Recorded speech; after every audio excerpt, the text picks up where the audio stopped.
지하철에서 여성 승객의 몰카를 찍고 있던 고등학생이 검거됐는데, 어, 이게 안양 쪽으로 운영되는 1호선, 서울 1호선 지하철역인 것 같아요.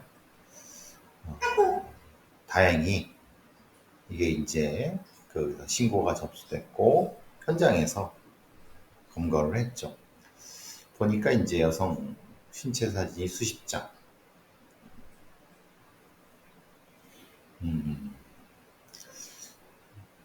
여러분 이게 어떻게 처리될 것 같으세요?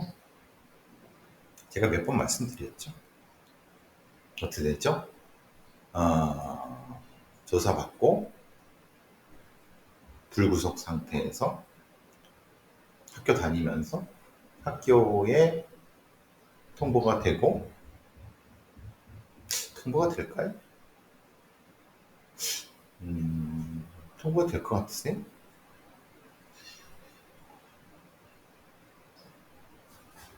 그러니까 대부분 이런 문제가 어떻게 되냐면,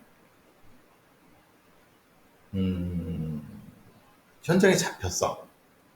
근데 구속은 안 시켜.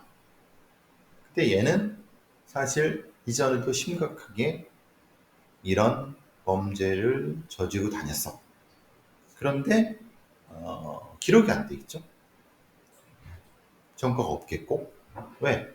어차피 소년보, 예를 들면 뭐 소년보호처분 이렇게 되니까. 그러니까 불구속 상태에서 조사받고 또 소년범이라고 또 대충 봐주고 뭐 그냥 보호처분하고, 근데 그 과정에 조사받으러 되는 과정에서 또 불법 촬영을 하고, 그때 걸리지 않으면 그냥 보호처분 끝나고, 걸리면 또 그제서야 이제 뭐 호들갑 떨고, 하지만 구속은 안 시켜. 또 조사받으면서 또 그래. 그래서 형사처벌을 받게 되면 그때서야 이제 학교에 또 통보가 되고. 대한민국이 왜 성범죄의 천국인지, 이런 성범죄들의 천국인지, 이런 놈들은 이 고등학생 놈은 너무 잘하는 거예요. 그러니까 너무나도 뭐라고 하나, 이런 범죄자를 양산하는 거죠. 시스템이. 왜? 어차피 얘들은 아는 거예요. 어차피 자기가 구속되지도 않고, 그냥 어차피 뭐 저기 사진 좀 찍었다고 해서 뭐 그냥 보호처분 좀 받고, 어차피 지가 이제 이러다가 경찰이 되고 공무원이 되고 아니면 대학 가는데 딱히 뭐 기록이 남는 것도 아니고, 이런 놈들이 이제 또 경찰 시험 봐서 붙고. 그래서 이제 얼마 전에, 어제 그저께 2011년도 벌어졌던 강간 사건에 이놈은 또 묵비권을 해서 한다는 진술 거부. 아니 안 했으면 안 했다. 안 했다고 할 수가 없죠. 저기 DNA가 일치하니까. 그리고 노래방에 들어간 것은 술 취해서 들어갔다. 딱 봐도 술 취를 안 취하고 술 취한 것 같지 않고 멀쩡한데. 그럼 이 새끼는 되게 위험한 놈이에요. 저기 경위. 그것도 웃긴 놈. 101단의 청와대 외곽 경비까지 해고 있는 놈이, 이게 다시 나간 놈이 아닌 거야. 그럼 더 위험하죠. 이 새끼가 도대체 청와대 외곽 경비하면서, 대통령실 외곽 경비하면서 지속적으로 강간하고 돌아다녔다는 거잖아요. 어쨌든 이제 빼고, 지금 이 고등학생 몰카 범죄를 저지른 그 처리 방식은 제가 말씀드린 그렇게 처리. 그러니까 이런 놈들이 더 위험해지는 거죠. 뭐 어떻게 하겠습니까? 이거 어떻게 합니까? 이거.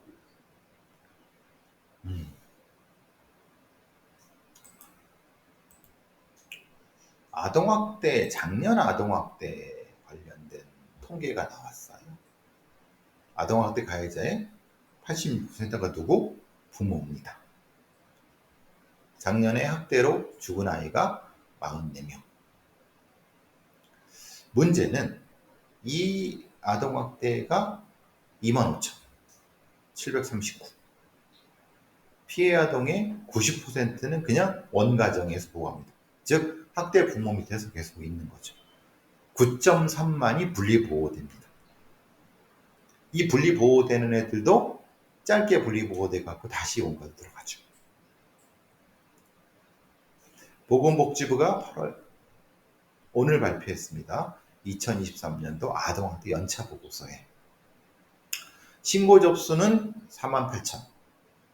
그 중에서 확인된 건 25,000. 739.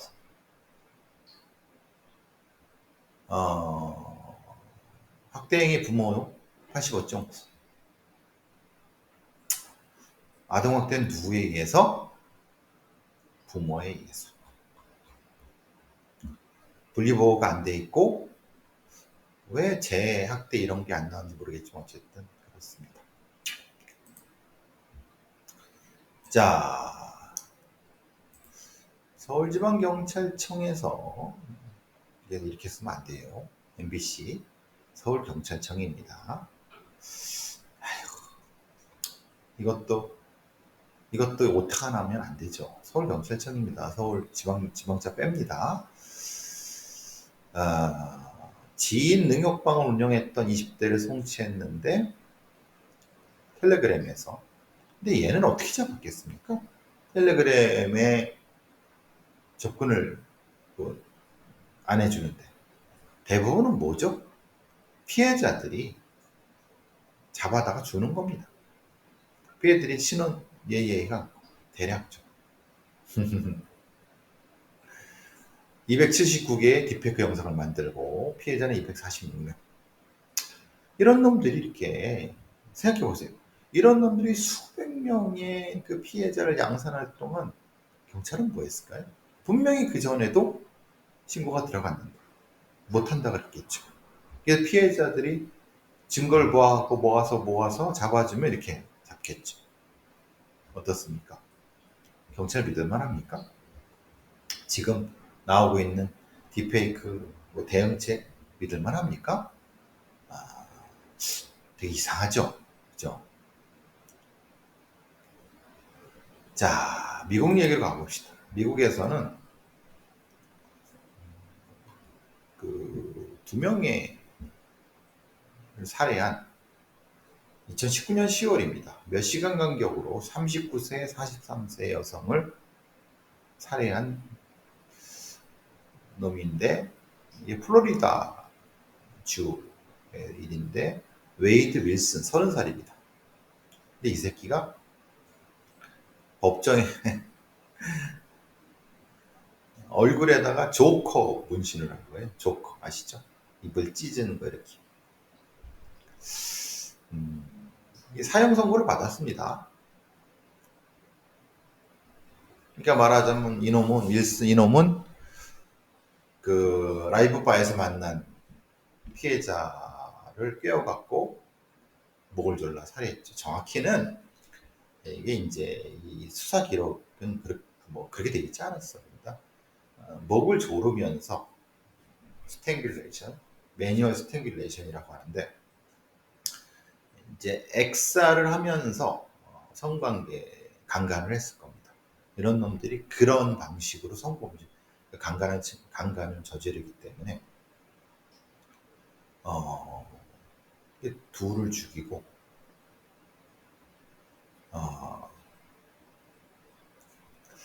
이 새끼가 더 위험한 건 뭐냐면은 피해자를 차 밖으로 던진 후에 그 피해자를 역가를 한 거죠. 친 거죠. 밑으로. 무슨 말씀인지 아시겠죠? 이 새끼는 죽어도 싼 놈입니다. 근데 문제는 이놈이 조커처럼 입을 찢어갖고 그걸 문신을 한 거예요. 그리고 이 눈썹 위에다가 Why so serious? 라고 문구를 생겼어요. 그리고 목에는 전쟁을 위해 태어났다. 하켄 크라이스. 이게 나치 문양도 찍었고 별 그지 같은 그 그림을 다 그린 거야. 이게 관정이죠, 쉽게 말해 이 새끼는. 감정인데, 이제 지가 조커처럼 보이고 싶었지만 그지 같은 새끼라는 거고, 단쩌리밖에 안 되는 새끼고, Why so serious라고 쓴 의미를 이걸 이렇게 읽으면 안 되거든요. 이게 그냥 뭐 이렇게 심각해? 이 의미입니다. 이 새끼는 수천 명의 팬과 연애 편지를 곡 중에서, 그래서 꽤 인기 있는 덕후도 있는 것 같습니다. 근데 제가 이제 이런 놈들이 늘 뭘 한다고요? 항상 이제 그 스토리 장사, 가해자의 스토리 장사를 하죠. 뭐냐? 자기 뇌는 마약 중독돼 있고 친부모로부터 벌이를 받아갖고 이 범행을 한 거다. 그렇기 때문에 내가 문제가 아니라 사회가 문제다, 이렇게 부모가 문제다 하는 거죠. 근데 플로리다 법원은 바로 사용을 했습니다. 선고를 했습니다. 아시다시피 플로리다주는 사형제가 있습니다. 그리고 실제로 집행을 하고요. 약물을 통해서 집행을 하는 경우 겁니다. 그리고 집행하는 거를 유가족들이 보게 만듭니다. 응보도 정의라는, 저도 그렇게 생각합니다. 이런 놈들은 그의 인텐트가 매우 불순하고, 이건 죽어도 싼 놈이고, 본인이 이 연쇄살인 행위를 통해서 자신을 표현하려고 했으면 표현시켜주면 되는 거죠. 좀 더 고통을 주는 방법으로 죽였으면 좋겠지만은 아마 약물일 겁니다. 텍사스주는 10년 전인가 총살까지 있었고, 총살은 이런 놈들한테 너무 자비롭습니다. 총살로 한 번에 죽이면 안 되죠. 그러면 정기의자로 반만 죽이고 반은 나중에 죽이는 거나, 아니면 똑같이 피해자를 죽인 방법으로 죽여버리거나, 그렇죠? 목을 졸라갖고 반 죽인 다음에 차로 수십 번 깔아서 죽이는 방식으로, 말하자면은 이 사형제가 이런 놈들한테는 사형 진짜 집행을 해야 됩니다. 이건 유무죄의 논란의 여지가 없는 거고, 기억하십시오. 범죄자를 기억하지 말고, 웨이드 닐슨이라는 범죄자 놈을 기억하지 말고, 그의 피해를 당했던 피해자 크리스틴 멜튼하고 다이앤 루이스를 기억하십시오. 복수도 정의입니다. 자, 우리나라에서 좀 이 심각한 범죄가, 이게 어떻게 이런 일이 가능할까라고 생각하시겠지만, 대구에서 발생한 일인데, 가스라이팅을 통해 성매매 강요를 한 범죄입니다. 숙박비를 제공해 줄게라고 하고 1,500회 넘는 성매매를 강요당한 두 여성이 있습니다. 대구가 이런 일이 왜 이렇게 번번이 일어나는지 모르겠어요. 20대 여성 둘입니다. 2022년 9월부터 올해 4월까지 동거인 4명, 그러니까 비슷한 또래죠. 이게 어떤 일인지 아시겠습니까? 그러니까 가해자가 4명입니다. 20대 똑같은 10대고 피해자가 둘입니다. 상황을 아시겠습니까? 제가 이제 어제 그 링범죄 CBS의 이건민의 잡지사에서 링범죄에 대해 말씀드렸지만, 이게 이제 좀 우울증 갤러리 무슨 신대방 팸 같이 이런 가출팸. 그러니까 이제 그때부터 같이 이렇게 했는데, 같이 했다기보다는 버려진 아이들이 있죠. 부모로부터 버려진 아이들, 10대부터 버려진 아이들이 가출팸을 형성하고, 그때 조건 만남으로 강요당한 몇 애들입니다. 보통의 이런 경우가 여러분은 정신적으로 좀 지적장애가 있는 아이들일 거라고 생각하지만 그렇지 않습니다. 즉 말하자면 그때부터 이런 학대를 당했기 때문에 지적장애가 생겼을 수 있습니다. 이걸 구분하지 않아요. 우리의 사법체계는. 그러니까 가장 위험한 부분이 이겁니다. 그러니까 10대 중반쯤부터 가출팸에 끌려온 애들, 그때는 자발적으로 들어왔을 수 있죠. 왜냐하면 부모가 버렸으니까.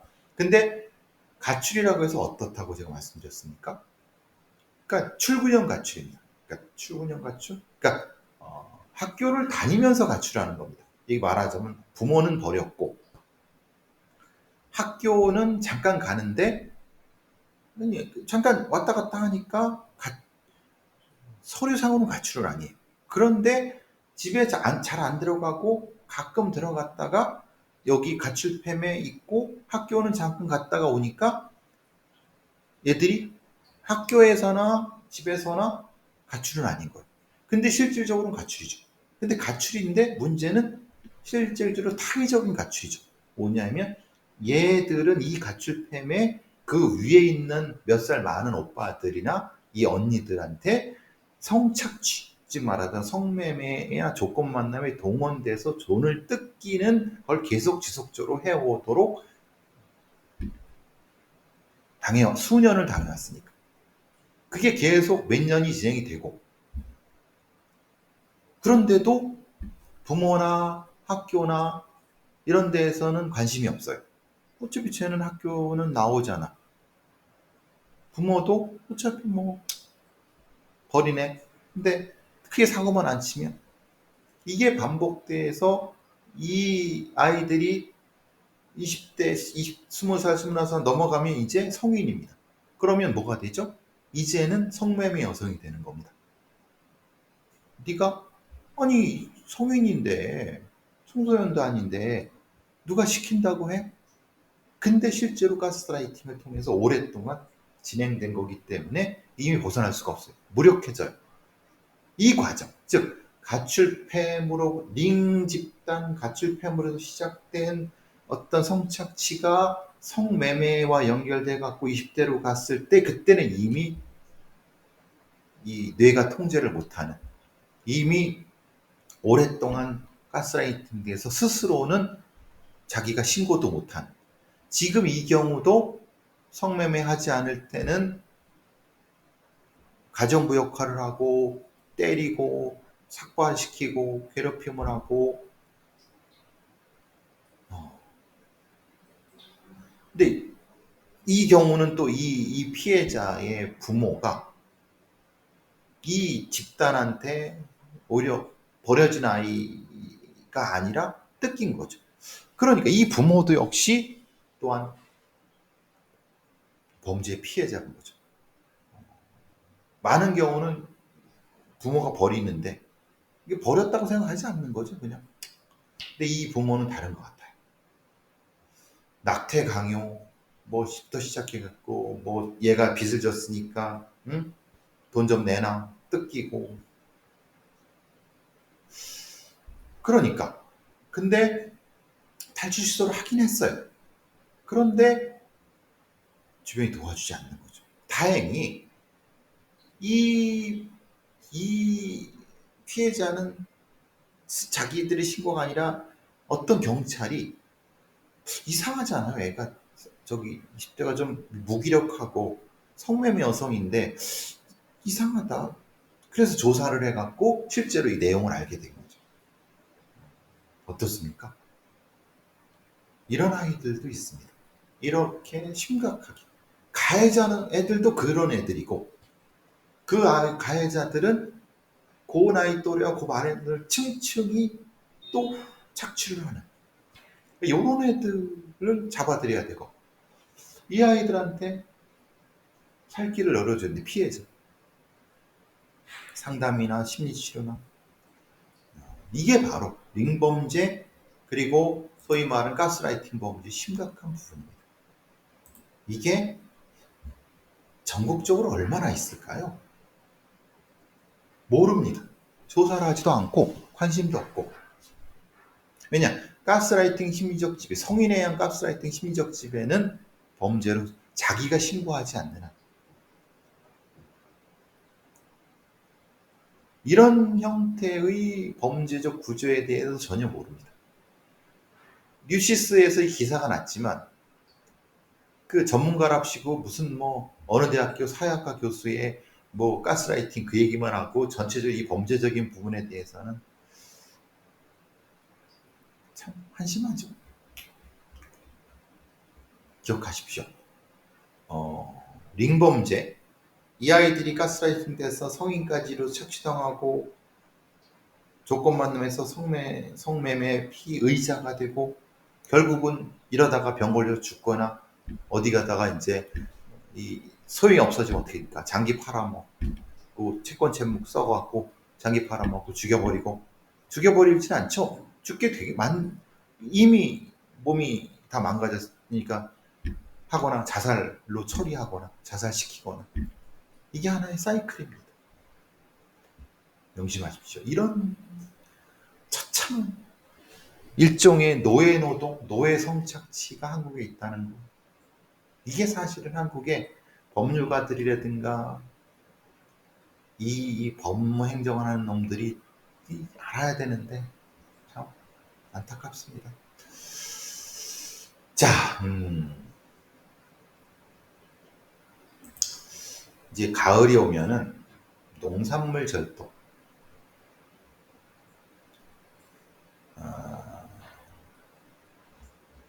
이제 농촌 지역구 의원들이 가끔 이런 기사를 냅니다. 농산물 절도 기승하는데 절도범 절반 이상 놓친다.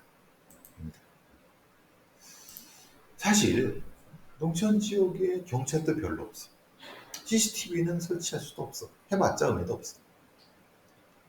그러니까 뭔가 기동성이 좋은 그 트럭 하나 대놓고 아니면 넓은 그 무소 같은 차 대놓고 뭐 들깨라든가 참깨 같은 거 아니면 뭐 이런 것들 있지 않습니까?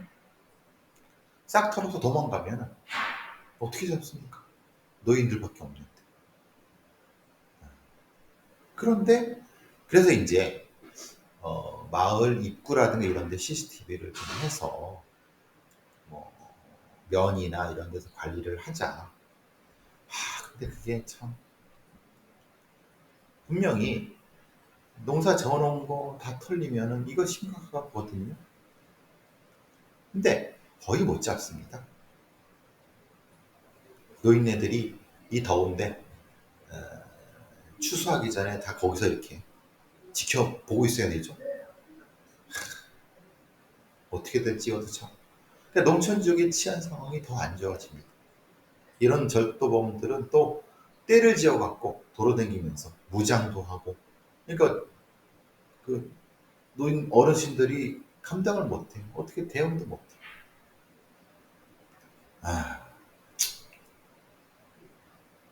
자, 현장 수사관을 적극적으로 지원하겠다는 경찰 국수본의 얘기가 있습니다. 왜? 그 현장 그 수사관들 과로하고 자살하고 막 그러니까 뭘 할 수 있다는 거죠? 글쎄,